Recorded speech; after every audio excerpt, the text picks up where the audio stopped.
Saya kemarin meeting dengan satu owner hotel yang ini adalah sebenarnya lagu lama. Saya udah sering banget ketemu case kayak begini, dan yang kemarin saya bener-bener kayak sebenarnya kasihan banget waktu dengar ceritanya.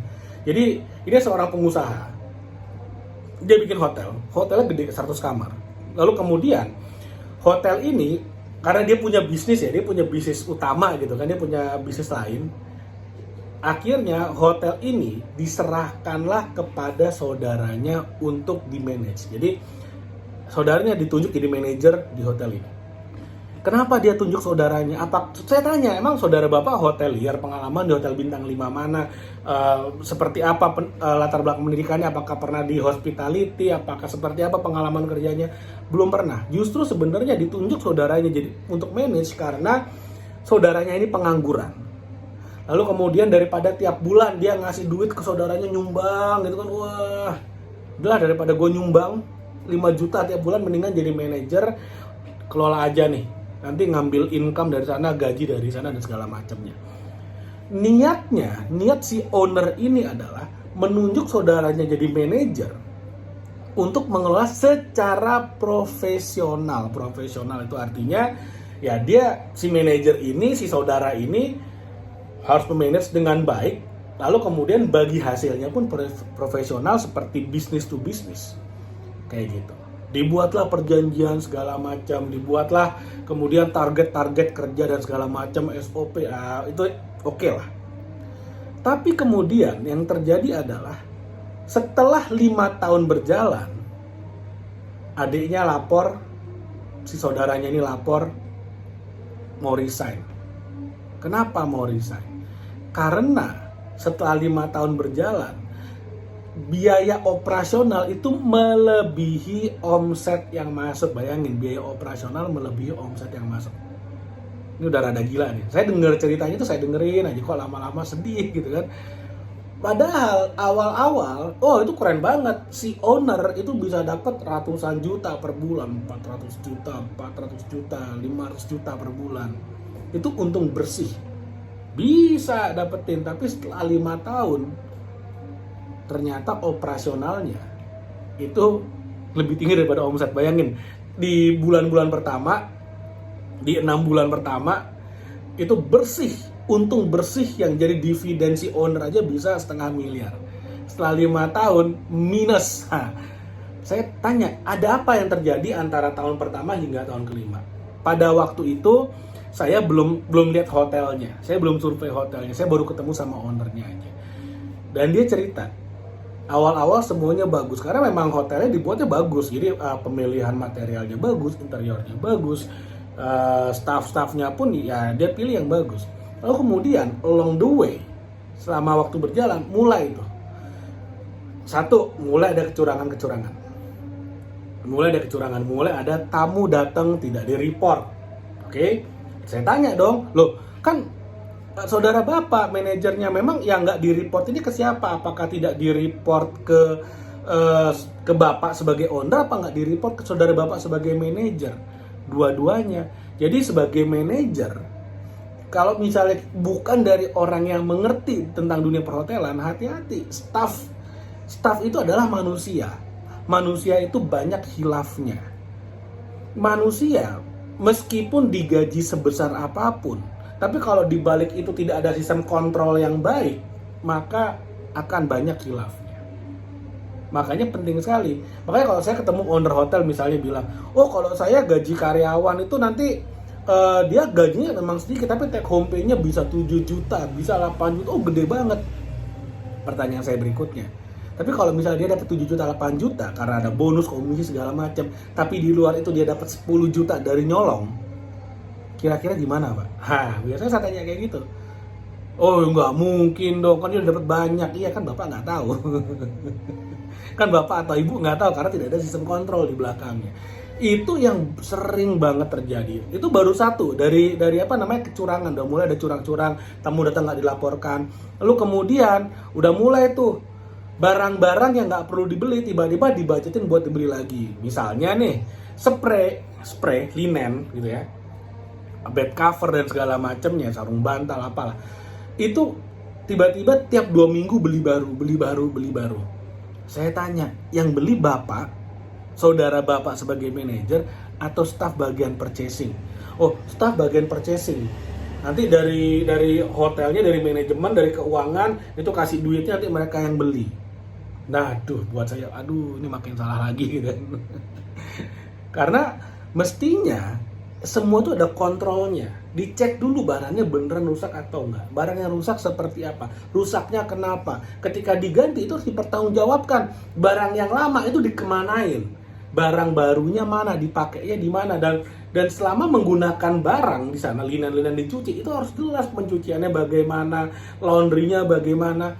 Karena kalau nggak dikontrol, nggak dicek, itu titik-titik permainan tuh ada di sana sebetulnya. Nah, inilah yang sebetulnya owner-owner hotel yang masih mengelola sendiri, yang belum pakai manajemen profesional ya. Jadi manajemen profesional tuh udah banyak banget, nggak mesti saya, ada banyak yang lain. Jadi selain Escotel, selain punya saya tuh ada banyak banget manajemen yang lain, misalnya Amaris, Aston, Pullman, Novotel, Hyatt, ya, you name it lah, Marriott, ada banyak banget. Kalau kamu punya properti dan kamu tidak full time di sana karena kamu punya bisnis, kamu punya karir, please cari yang profesional. Karena kalau enggak, ini akan jadi seperti ini.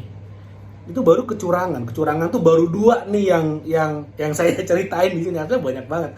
Pertama, tamu datang nggak dilaporin. Yang kedua, itu bagian purchasing, beli barang-barang yang nggak diperlukan yang sebenarnya mungkin mereka nggak beli. Ngerti maksud saya? Mungkin mereka nggak beli. Lalu kemudian mulai nih tahun kedua, tahun ketiga, tahun keempat, kamar udah mulai rontok tuh performanya. Kenapa? Karena udah mulai jamuran lah, karena udah mulai bocor-bocor lah, karena udah mulai berbagai macam masalah deh. TV tiba-tiba pecah lah, meja udah banyak sundutan-sundutan rokok gitu kan yang tidak dihandle dengan baik. Kamar mulai bau misalnya karena plumbingnya tidak dirawat dengan baik, tidak di-maintain dengan baik. Bau dari kamar mandi mulai ke kamar. Wah, tuh banyak banget masalah. Belum lagi linen-linen yang udah mulai spotting. Udah mulai kotoran-kotoran tuh udah mulai banyak. Ya Tuhan. Jadi dari sana mulai nih, kamar ini udah nggak bisa dipakai, udah nggak bisa dijual. Mau dibenerin, biayanya gede. Nah, kenapa biayanya bisa besar? Karena permasalahan didiemin. Karena ada masalah didiemin. Ini yang menjadi problem dan ini real banget. Jadi kalau misalnya nih, saya sebut inisial ya. Jadi ada kan brand-brand hotel yang 3 huruf depannya O, warnanya merah, ya udahlah ya, saya nggak perlu sebut merek, kita sebut aja si O gitu ya.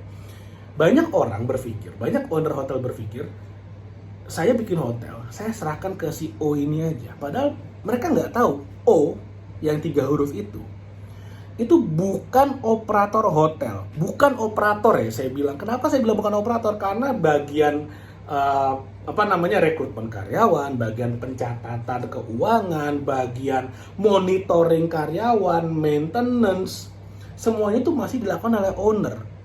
CEO ini ngapain? Mereka adalah marketing yang datangin tamu, makanya mereka mengambil insentif itu dari revenue. Mereka ngambil, kalau saya nggak salah ya, kalau saya salah dikoreksi, sekitar 20% dari omset.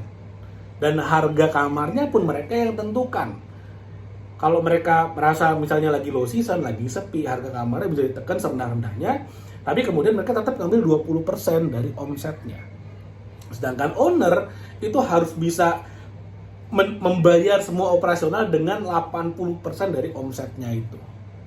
Itu yang banyak terjadi karena nggak paham bahwa O atau yang satu lagi yang merah juga gitu ya, bahkan dalam namanya ada kata merahnya juga, itu mereka bukan operator karena operasional masih dibebankan kepada owner. Nah, ini yang harus dipahami. Makanya saya bilang carilah operator. Nanti operator-operator inilah yang kemungkinan kalau misalnya mereka butuh marketing, ya mereka akan kerjasama juga dengan CEO ini. Tapi paling tidak untuk di manajemennya, di operasional hariannya, ini si operator yang melakukan. Seperti itu. Nah, lalu kemudian saya balik lagi nih ke hotel ini nih. Karena udah akhirnya banyak banget permasalahan di kamar. Mau ngebenerin biayanya besar karena permasalahan udah lama. Jadi kalau hotel yang benar, operator yang benar, mereka akan ngecek kamar setiap hari. Ada masalah sekecil apapun langsung dibenerin hari itu juga. Sehingga biayanya kecil, biayanya murah. Ketutup tuh dari biaya operasional. Yang penting ada masalah dikit langsung dibenerin. Ada spotting langsung dibenerin. Ada bekas sundut rokok langsung dibenerin. Seperti itu. Jadi ada bau sedikit langsung dihilangin baunya, dicek plumbernya. Itu biayanya murah. Ada bocor sedikit misalnya karena musim hujan langsung dibenerin on the spot hari itu juga. Kalau kayak gitu biayanya murah. Tapi yang bisa melakukan itu adalah operator profesional. Nggak bisa, misalnya saya punya saudara, saya jadiin manajer di hotel saya berharap dia melakukan itu, nggak bisa. Dia nggak ngerti, bukan skillnya, dia nggak punya pengalaman melakukan itu. Dia nggak punya pengalaman melakukan yang namanya building management. Nggak bisa. Harus yang profesional yang melakukan. Jadi beberapa hotel yang kami kelola, yang tim saya kelola, itu ada yang udah usianya udah lebih dari 10 tahun. Tapi kualitas bangunannya, catnya, segala macam itu masih bagus banget, masih bersih, masih wangi. TV-nya smart TV, bahkan waktu kami kelola itu belum smart TV, sekarang udah smart TV. Jadi kualitasnya meningkat, air panasnya jalan semua.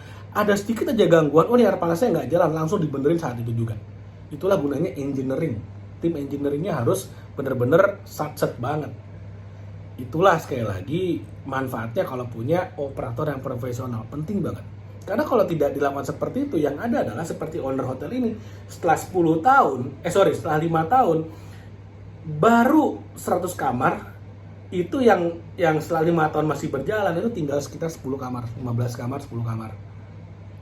Kayak sedih banget, sisanya 80 plus kamar, itu udah rontok, udah nggak bisa dijual. Dan kalaupun mau dibenerin, itu biayanya besar sekali. Total mungkin sekitar 3-5 miliaran. Mungkin ya, mungkin. Ini kan saya belum tahu. Saya belum tahu ada kerusakan-kerusakan apa di balik-baliknya.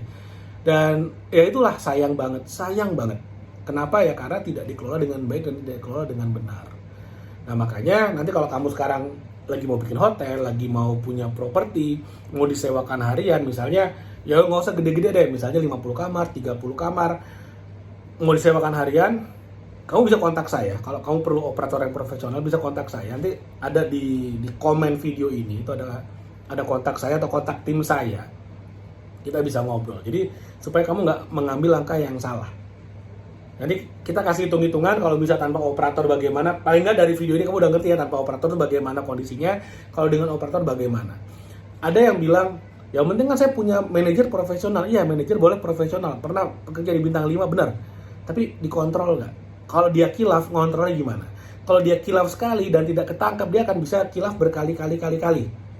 Dan kalau staffnya mulai tahu, staff lain mulai tahu, nah ini yang bahaya. Dia bisa bikin geng di sana, geng nyolongin rame-rame. Dan kamu nggak bisa tahu. Kenapa? Karena kamu tidak punya pengalaman di bidang perhotelan. Oke, makanya lebih baik saran saya gunakan yang profesional. Terserah, mau pakai saya boleh, mau pakai yang lain juga nggak apa-apa. Yang penting profesional. Oke, mudah-mudahan apa yang saya share bermanfaat. Sampai ketemu lagi di video berikutnya.